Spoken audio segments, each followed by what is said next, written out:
Good afternoon, everybody. If I haven't gotten the chance to meet you yet, my name is Bryce. I'm one of the pastors here at King's Table, and I have a really important question to ask you guys as we get started.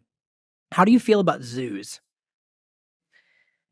Here, all right. Here, this is my hot take opinion on zoos. Okay, they're fine. It's not terrible. It's not the worst way to spend an afternoon, but it is not anything special. It's just fine. And not really anything more than fine. Like my family going to the zoo a lot when we were growing up. It's great. There's lots of cool things to learn. There's neat animals to see. But my interest level just tops out at 5 minutes max per animal, right? And that is the max. That is reserved for cheetahs and polar bears, right? That time is balanced out by going through the reptile house and the aviary where you just you pretty much just don't stop. You just kind of keep a steady walking pace and just observe what's on the side of you as you go and take everything in while you stroll. Maybe I'll give the crocodiles a minute or two in the reptile room, but all the little just it's a lizard and another lizard and another lizard. And I'm just going to kind of observe while I walk. My youngest brother takes after my mom, and they're the stop and read every plaque on every animal as you go. And I can't do it. The zoos that have 10 different kinds of monkeys, at some point, if you've seen a monkey, you've seen them all. Now, I'll concede taking to our kids to the zoo does have a different kind of appeal to it. We went a couple years ago, and it was pretty funny to watch Coleman utterly convinced that when he howled, the wolves came running and that he was accepted into their pack. But that's just kind of more about finding it interesting to watch my kids watch the animals than to being interested in watching the animals themselves. All in all, the zoo, the aquarium, they're fine. Solid B, right? Solid B minus. But a couple months ago, I had a completely different experience. This was fulfilling a lifelong dream and crossing a major item off the bucket list. But I got to go in a boat off the coast of Nova Scotia in search of great white sharks. And after we had reached our spot for the day and dropped a few bait lines in the water with giant tuna heads on them, it'd probably been only maybe about 10 minutes when we were there that one of the buoys started getting pulled off against the current. And sure enough, there was a white shark on the end of it. I think we even have a video. You can see this is the actual animal that was there in the water off the boat. And the boat captain grabbed the line and tried to lure him back a little closer to the boat. And he freaked out and he flipped around and his tail whipped up in the air and he dropped the bait and kind of dove down deeper. But I had already gotten my wetsuit on, and so I was ready for this moment. And so once the cage hit the water, I was in the cage and just hoping that he was still hanging around somewhere, that he hadn't headed off to open water. And I'd probably been in the cage for about 15 minutes. My eyes had had enough time to adjust to the darkness. And then around the side of the boat, kind of around the left side from underneath the boat, this dark shadow just started to kind of emerge from the murky waters. And it felt like the whole ocean got a couple degrees colder. I could feel my heartbeat in my eardrums, and the whole world, I was underwater, so the whole world around me is silent. And he turned to the side and just kind of showed the whole full silhouette of this 14-foot adult male great white shark. And I will never forget that moment for the rest of my life. It was like being in the water with a living, breathing school bus with teeth, just feet away. And it might have been the size. It could have just been kind of the wild natural habitat, or maybe it's the fact that I've dreamed about this since I was 6 years old. But that shark had every ounce of my full undivided attention. And it was like time was standing still, 10 minutes, 30 seconds, 3 hours. I don't know if I could have told you the difference between all of them. They would have all felt about the same amount of time passing. There was nothing in me that wanted to to move on and go see something else, to go look at if there was anything else to look at. A couple hours later in the trip, they were throwing bait off the side of the boat trying to draw in the tuna, because they said it's just really cool to see these big tuna with their bright coloring just kind of zooming through the water, taking these bait fish. So everyone was kind of on that side of the boat, like looking for these tuna. I was on the other side of the boat looking at these 3 bait lines that were still in the water, not because they were moving, but because if that shark came back and took one of those bait lines, I was not about to miss it because I was over trying to see tuna on the other side. I could not risk missing a chance to just get to see it again. There are some things that just stop you in your tracks. They demand that you drop everything and that you slow down and consider them with your full undivided attention. There are things that just have such power and beauty that possess this like gravitational pull that they cannot be taken in casually. They can't just be taken at a stroll. And I think John 1:14 is one of those things.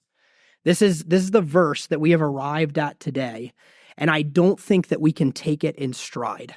I think it forces us to break our stride. And so today we're going to do something a little differently. We're going to stop and we're going to camp out right here on the first half of verse 14.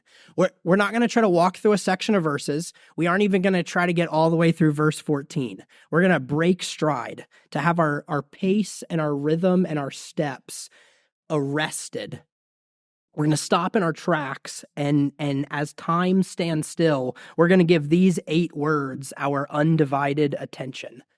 Because this verse really is the climax of the gospel, of the prologue that John's giving us. As he lays out the foundation of the gospel, this is his climax.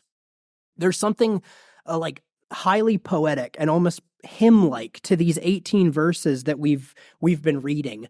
I don't speak Spanish. I speak very little. I know a couple words here and there, right?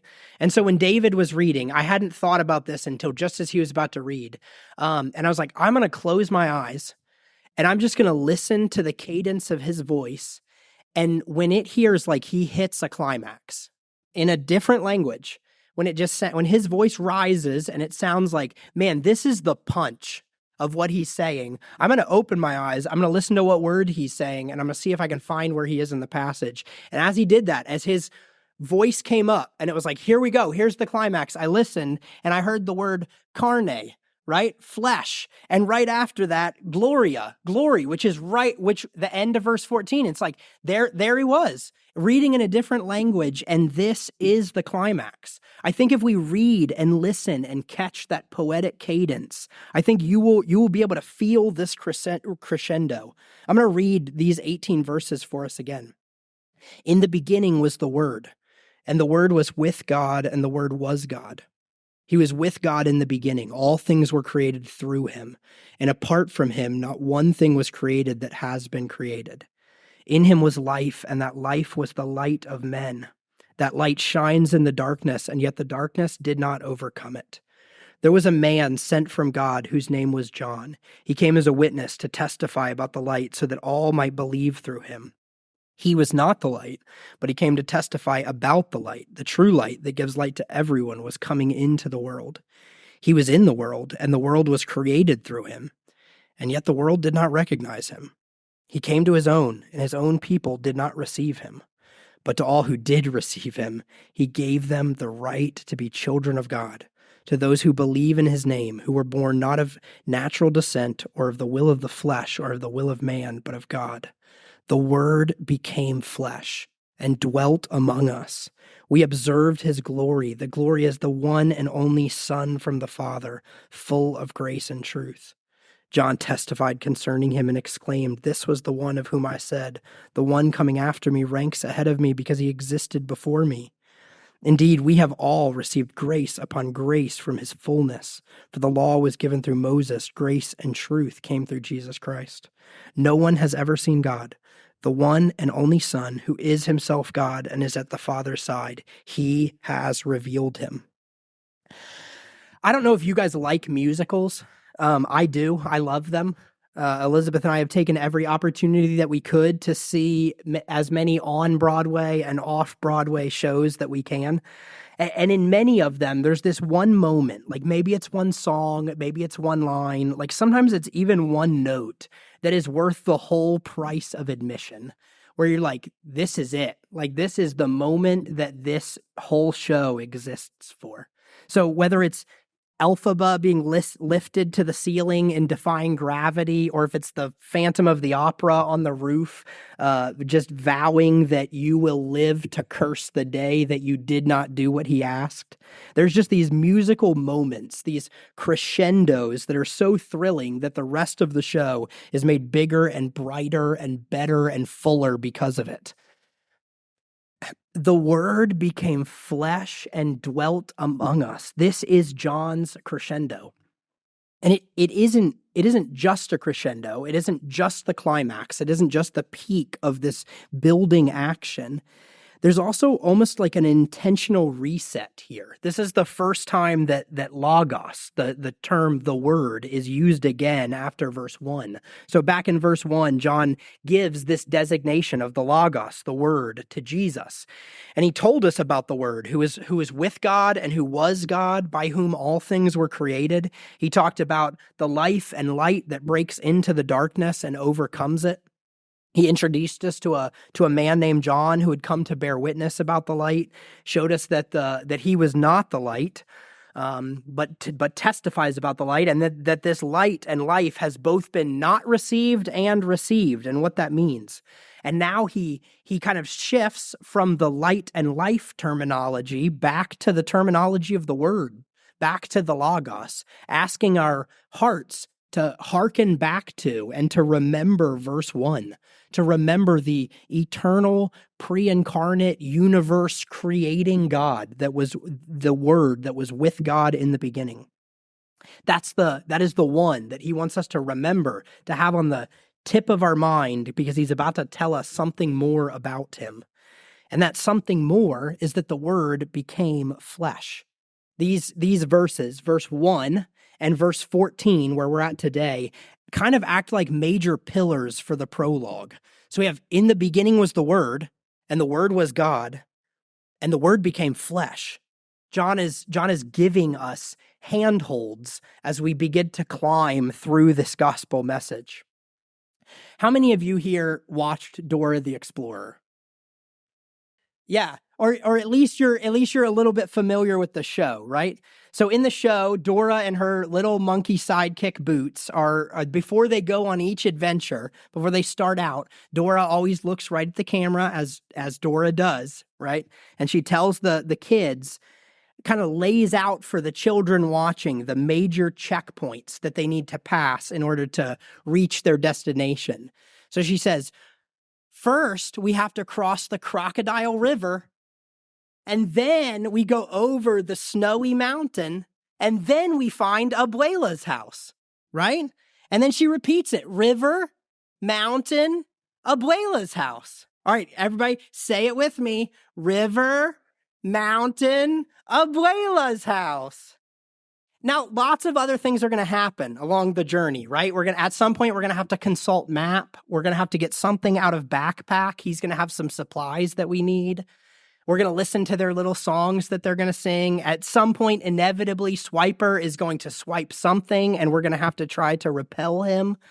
But Dora kept reminding us each episode as the episode went along, reminding us of the checkpoints as we crossed each one. River, mountain, Abuela's house. We are headed to a glorious destination in verse 18. Verse 18, the one and only Son has revealed God the Father, the unseen God, who no one has ever seen. He's been revealed. How? How is that possible? How do we get there? And John is giving us the waypoints. He's giving us the logos. The Word was God. The Word became flesh. The Father revealed. So if John is asking us to remember these checkpoints along the way, if he's marking them by this term, the logos, inviting our hearts to go back and remember who this word is, then let's do that. Let's pause for just a minute and ask that question. Why is he calling Jesus the Word? What is the logos? First, it means that Jesus is God's self-revelation. He himself is God's self-revelation. This is how John's Jewish readers would have understood what was meant by the word. God revealed himself to his people, to Israel, through his word, through speaking. He revealed this firstly in creation. He made himself known by what was made, that he left his fingerprints all over it. And he made it by speaking the word, by the power of his words. So John's audience would hear this designation of Jesus and know that John is telling us that Jesus, the Son, the Christ, is the power of God in creation, that he is the word that was spoken into the emptiness. The Genesis calls it the tovu vavohu, the formlessness and void, that the word was spoken into, that it brought order to chaos and somethingness into the nothingness. Secondly, they would have also understood John to be identifying Jesus with the wisdom of God itself. So God made himself known and his plan throughout Israel's history again and again by speaking, like in moments that we're talking about in this story, like with people like Abraham and Moses, like with Moses in the burning bush. And in much of the Old Testament, the wisdom of God almost acts more like a character than it does a concept. The wisdom of God is personified. In Proverbs 8, the wisdom of God speaks as a character. And this is what the wisdom of God says: before the mountains were established, I was.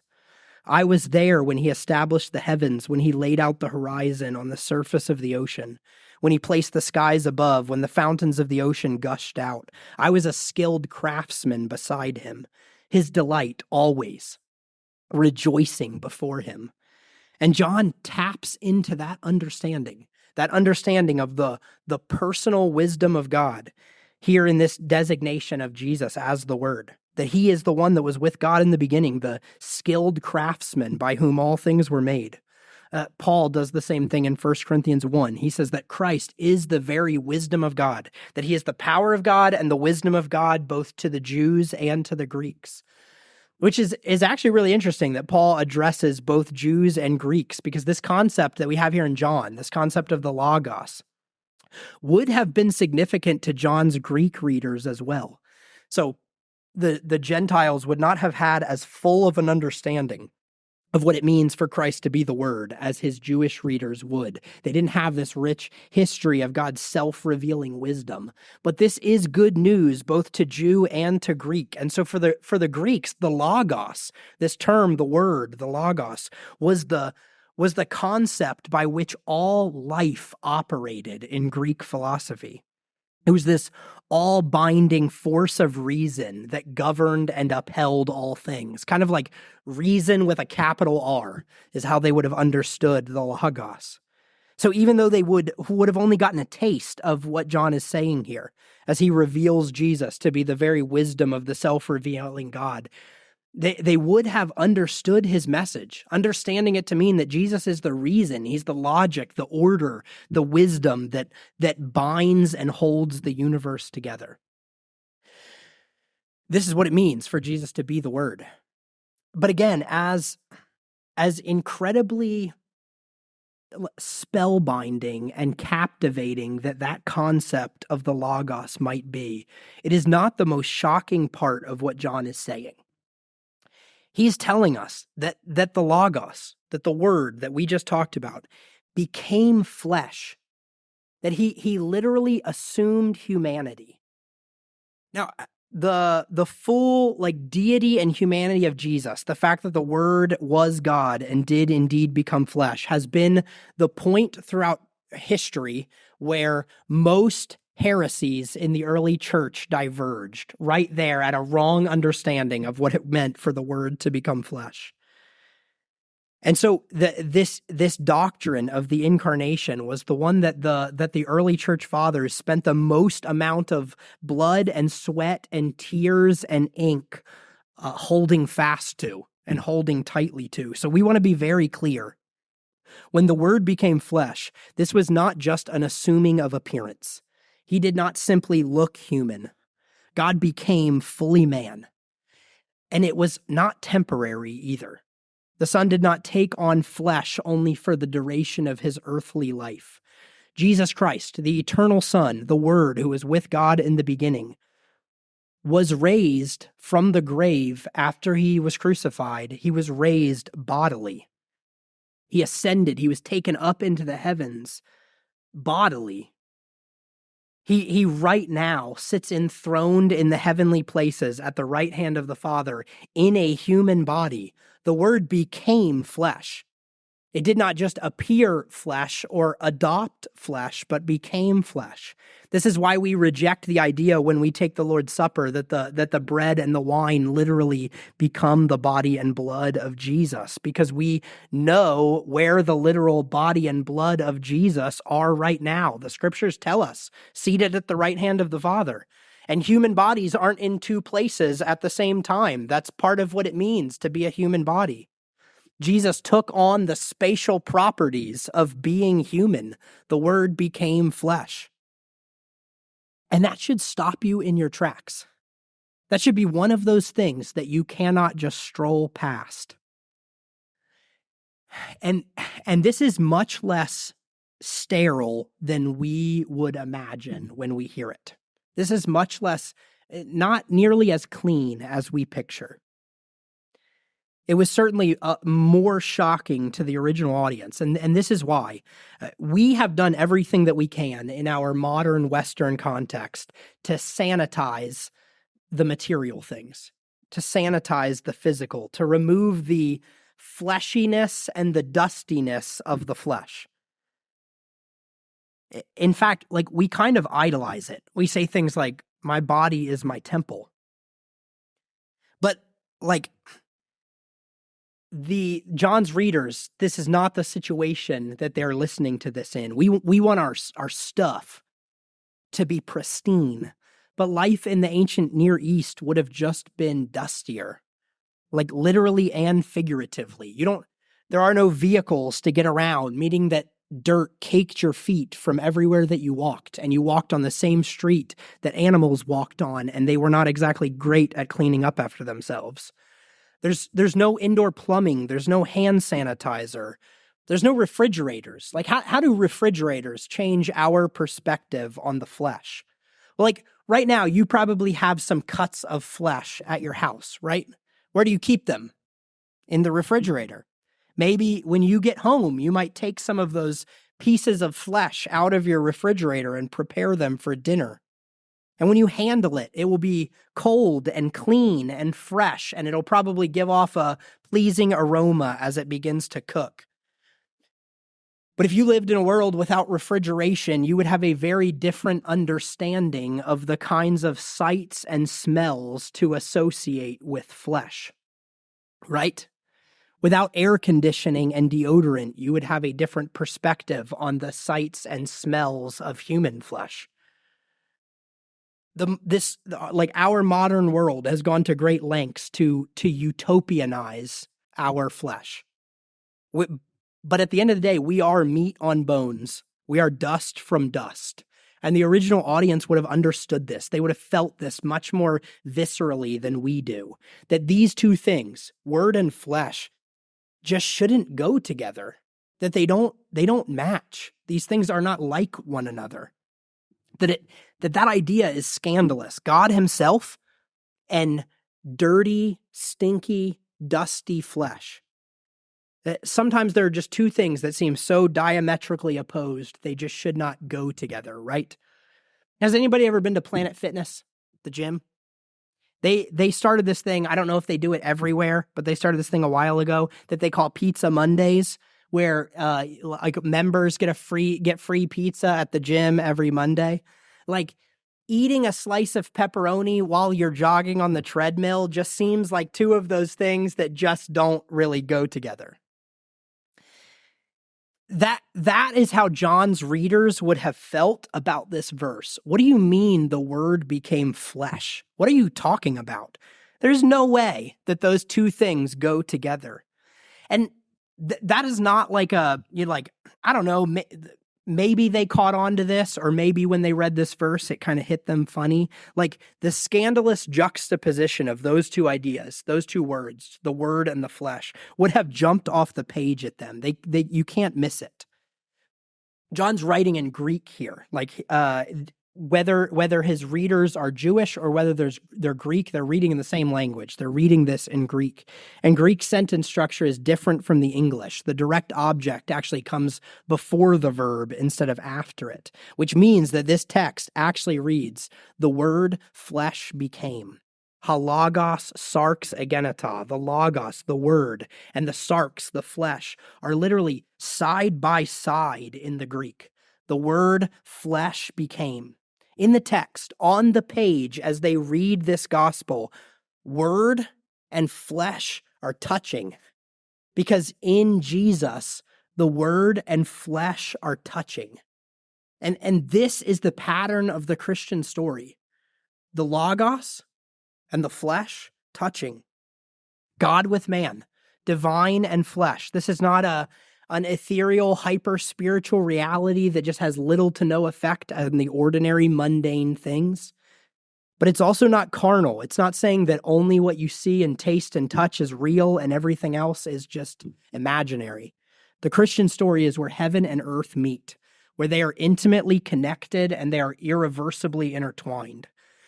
Corey introduced us to this idea a couple weeks ago when he was teaching on the phrase, there was a man named John. He kind of paused to marvel on the fact that, like, John was just waxing eloquent on Christ's role in the creation of the universe. How could he so seamlessly transition to something as plain and familiar as there was a man named John? And he told us that it's because the Christian story is one where the divine breaks into the ordinary. And this is why. Verse 14 is why the Christian story is patterned this way. It's because the word became flesh. This is why the Christian story is the intersection of before the foundations of the earth and 2:30 on a Wednesday. Those two things meet intimately because the divine and the earthly, the ethereal and the physical, touch in Jesus. So that makes us ask the question, why? Why did the word become flesh? What does John say? The word became flesh and did what? Dwelt among us. And this doesn't just mean that he walked around and hung out with us. He dwelt among us. Have you guys ever seen the show Undercover Boss? They take like some CEO and they dress him up like an average employee and they have him just kind of spend the day with their working class, kind of rubbing elbows with and seeing what their jobs are like, hearing their opinions about the company. That is not what this is like. This is not Undercover Boss, the Incarnation Edition. At the end of the day, those CEOs kind of take off their makeup and they put their expensive suits back on and they return to their corner offices. The word did not appear as flesh to mingle with us and rub elbows with us.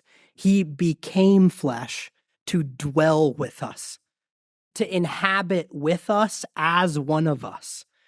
The word for dwell here is actually the same word used for tabernacle. Like in Exodus 25:8, when God says, they are to make a sanctuary for me so that I may dwell among them. Early in Israel's history, God used to meet with Moses. Kids, do you guys remember in our lesson a few minutes ago, remember when we were talking about Moses, right? That God used Moses and his story to point forward to Jesus?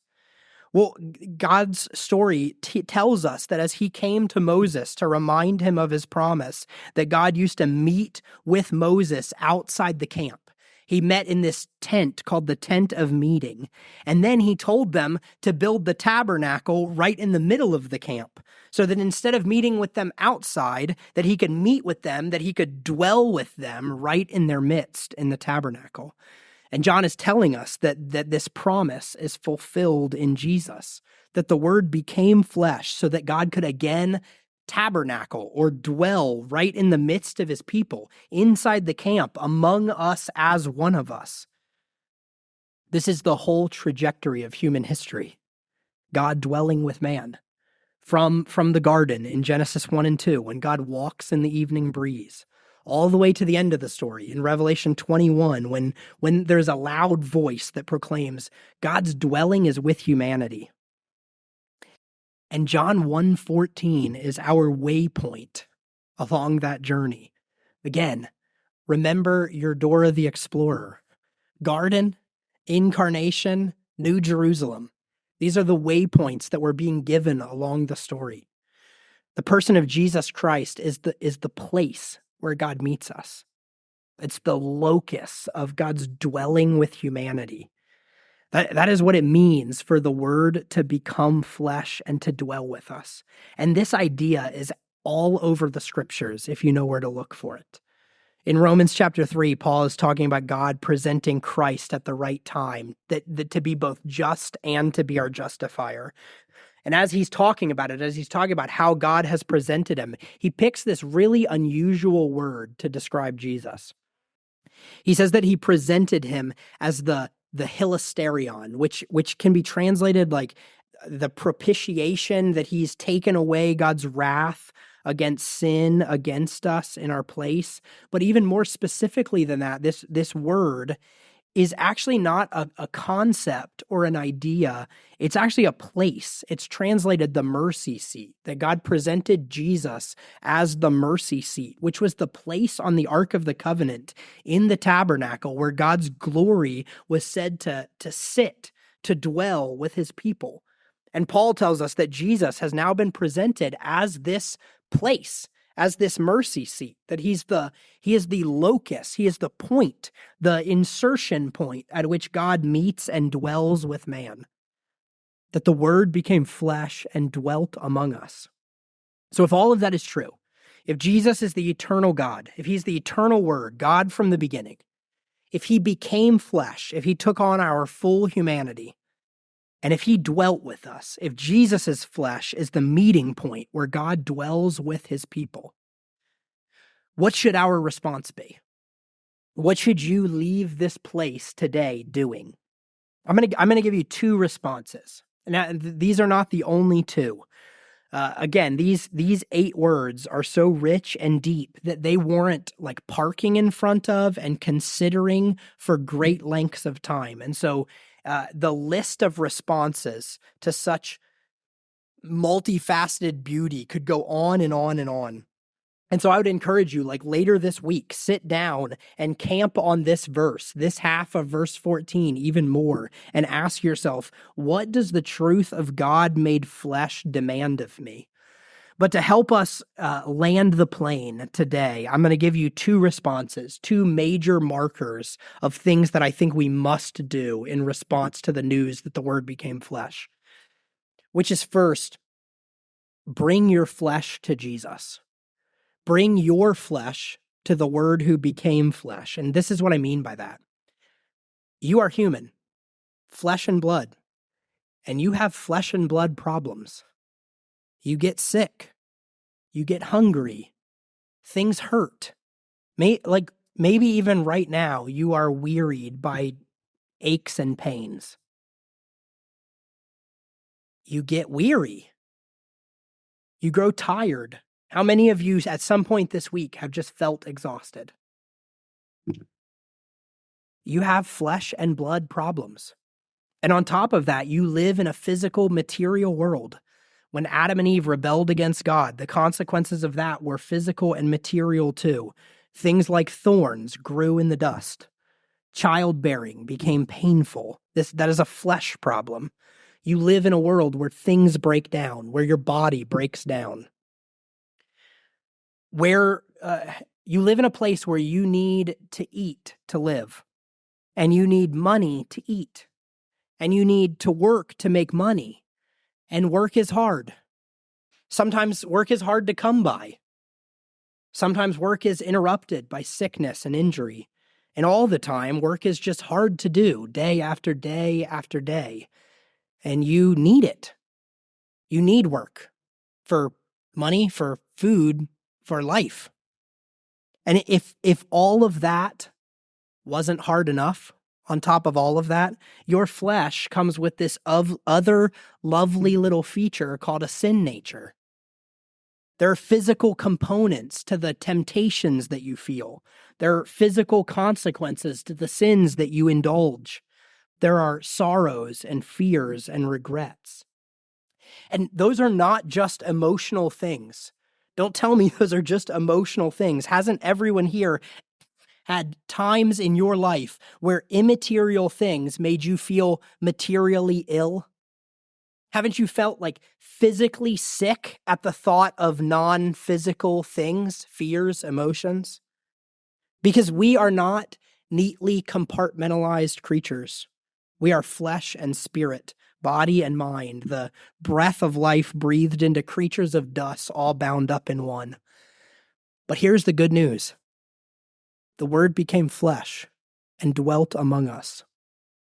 So stop believing that Jesus only cares about your spiritual problems, that you need spiritual help for spiritual problems and emotional help for emotional problems and human help for human problems, physical help for physical problems, chemical help for chemical problems, and that Jesus is only involved in that small fraction of your life that's spiritual and religious in nature.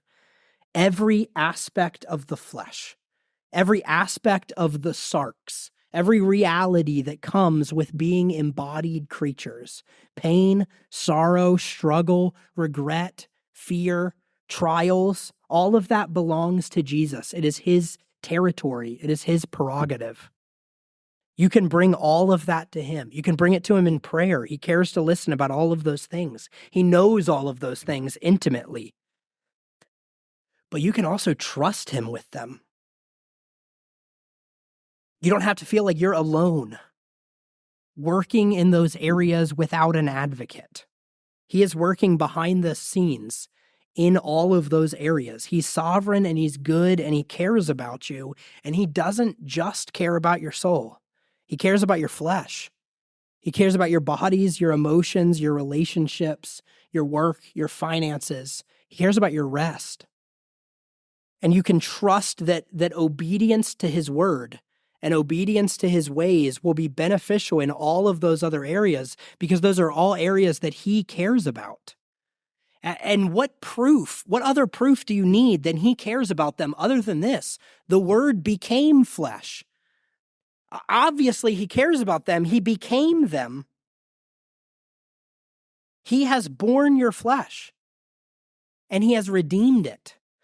The early church fathers, as they defended the doctrine of the incarnation, they had a saying. They would say, what has not been assumed cannot be redeemed. Meaning, but good news, he assumed all of your humanity so that he could redeem all of your humanity. The writer of Hebrews in chapter 2 tells us that this makes Jesus both a faithful and a merciful high priest, that he assumed those things so that he could help you, so that he could help us. He says it's clear that he does not reach out to help angels, but to help Abraham's offspring, to help humans. Therefore, he had to be made like his brothers and sisters in every way, so that he could become a merciful and faithful high priest in matters pertaining to God, to make atonement for the sins of the people. Since he himself has suffered when he was tempted, he is able to help those who are tempted. Bring every part of your flesh to Jesus. He is able to help. And as you do, secondly, know that God will dwell with us. Let this waypoint along the journey, that the Word became flesh, remind you and assure you of the destination that we're going to. As you cross the snowy mountain, remember that means Abuela's house is right over the next horizon. The Word became flesh so that God would dwell with us. And that story is not finished. Remember the promise of Revelation 21 that God's dwelling place will be with man? That story has a happy ending. That as much as it might not always seem that way here and now, that life is a comedy, not a tragedy. Maybe you don't feel that way. Maybe you don't really like Christmas romantic comedies all that much because you say they're too predictable. The town gets saved, the kid finds a family, the guy gets a girl, and it all ends in a snowy winter wonderland kiss under the stars. Right? And you might not like that in your movies. But man, that is a great story arc to the story of the world. Let's rejoice with every fiber of our being that our story, that our lives, that the true story of the whole world is a Christmas romantic comedy, that the ending is predictable. It's already been announced early in the plot and the script. God's dwelling place will be with us. The town gets saved. New Jerusalem, the kingdom city adorned for her king. The kid finds a family. To all who did receive him, he gave them the right to be children of God. The guy gets the girl. The bridegroom returns to collect his bride, the church, dressed in white and adorned with his righteousness. And it all ends with a wedding and a feast in an eternal kingdom wonderland.